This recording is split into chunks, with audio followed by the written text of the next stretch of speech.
Стартира Стоян Колев с най-новия красавец на българския автомобилен спорт. Ford Escort RS Cosworth. Както е посочено в изискванията на Fiat 300 плюс конските сили, колко са наистина, знае само Майк Тейлър, човекът, който подготвя тази кола и колата на титулата. Автомобилите на основните претенденти за първото място. Виждаме сервизния пилот на Инко Рали Тим. Хеликоптера е пълен с резервни части и стига Стоян Колев. Ето е Стоян Колев. Той имаше неудачи на първия специален етап с гумите. Не успя да смени мокрите гуми с сухи и времето го изненада. Стояне, нещо да кажеш за зрителите на Фиат? Много ми е трудно с предавките, нямам четвърта. Изключва постоянно и ми създава проблеми по кривите и ускоряване при спирането. Има ли надежда да по-нататък сервизите да отстранят тия повреди? Няма такава възможност, скоростната кутия е една.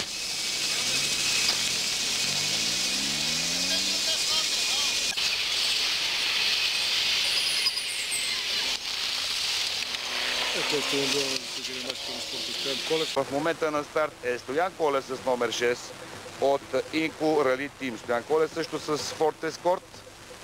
Секунди преди старта. Той има този приоритет от победата миналата година на Рали Хеброс. Вече една година Стоян Колев е зад волана на този Ford.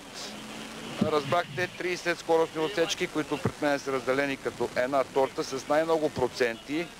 27 е скоростната отсечка край Върбица. Струва мисля, че е много добро. 2.32 е времето, вероятно чухте, на Ванио Паскуали. Той е с 2 секунди по-слаб от Трелес и с 2 по-бърз от Георги Петров. След малко ще научим времето и на Стоян Колев. Два скоростни етапа. Сная разводи с общо време 5 минути 42 секунди. Това е Стоян Колев в момента. На 7 секунди след него е Густаво Трелес. Трети е Паскуали на 11. Четвърти е Петров на 15. Пиенацола е на 17. Стоян Колев в момента на вашите екрани на 25.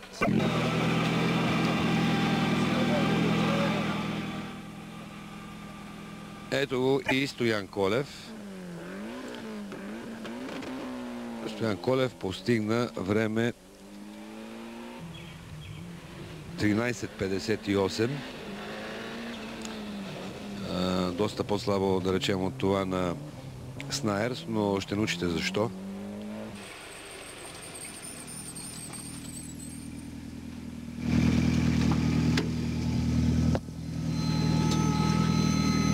Добро утро.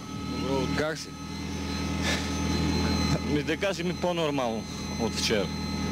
Това да се чува. То има още доста до финала. Но въпреки това движиме се с проблемите все още. Какво? Ами спирачките, съединителя.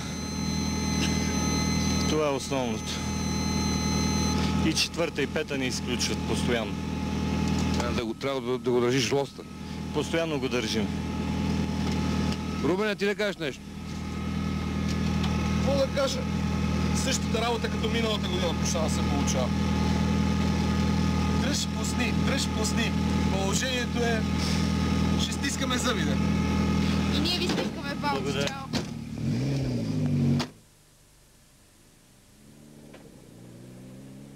На старт виждате вече Стоян Колев.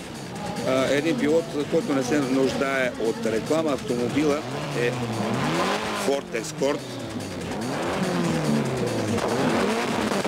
Предполагам, чувате 2 минути 22 секунди и 1/10 за Стефан Георгиев, т.е.